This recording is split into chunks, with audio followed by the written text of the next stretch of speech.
अस्सलाम वालेकुम दोस्तों, क्या आपने कभी सोचा है कि कुछ लोग महफिल की जान क्यों होते हैं? जब वो बोलते हैं तो सब खामोश हो जाते हैं और जब वो हंसते हैं तो सब मुस्कुराने लगते हैं। उनके पास कोई जादू की छड़ी नहीं होती, बल्कि उन्हें गुफ्तगू का वो फन आता है जो दिलों के ताले खोल देता है।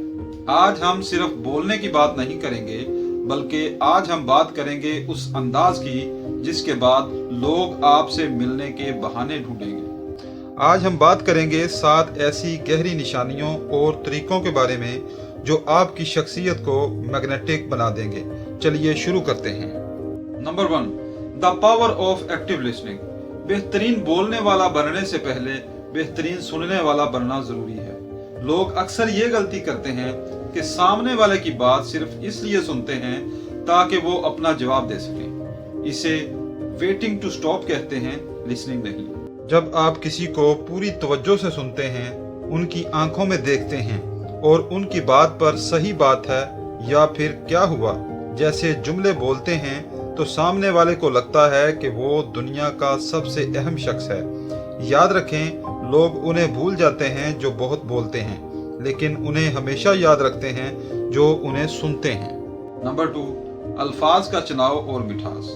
आपने अक्सर सुना होगा कि बात तो वही है लेकिन कहने का अंदाज गलत है। आप किसी को इधर आओ भी कह सकते हैं और जरा तशरीफ लाइए भी।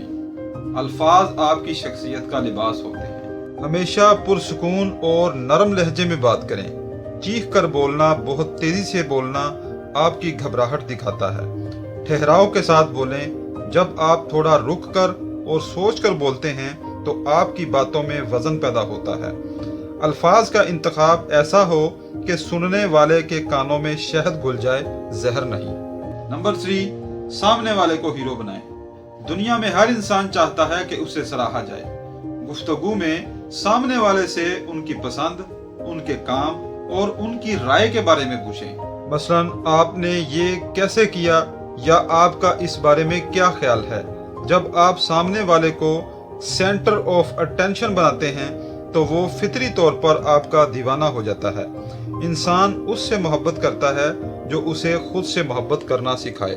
नंबर 4, बॉडी लैंग्वेज और मुस्कुराहट। एक हल्की सी स्माइल आपके चेहरे का सबसे बेहतरीन जेवर है। बात करते वक्त अपने हाथों का सही इस्तेमाल करें और ज्यादा हिले जुले मत, हाथ बांध कर मत खड़े हों। इससे लगता है कि आप दूसरों की बातों के लिए ओपन हैं। नंबर 5, खामोशी की अहमियत। आखिर में ये याद रखें कि कब बोलना है और कब खामोश रहना है। हर जगह बोलना जरूरी नहीं होता। कभी कभी आपकी पुरवकार खामोशी आपके 1000 अल्फाज से ज्यादा असर रखती है। बेमकसद बातों से गुरेज करें और तब बोलें जब आपके पास कहने को कुछ अच्छा या जरूरी हो। दोस्तों, गुफ्तगू का अंदाज रातों रात नहीं बदलता, इसके लिए प्रैक्टिस चाहिए। आज से ही कोशिश करें, जब भी किसी से मिलें उन्हें ये महसूस करवाएं कि वो अहम है।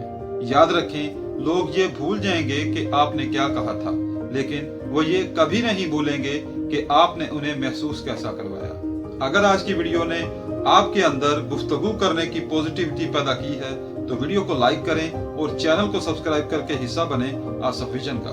सोच बदलो, जिंदगी बदलो। वस्सलाम।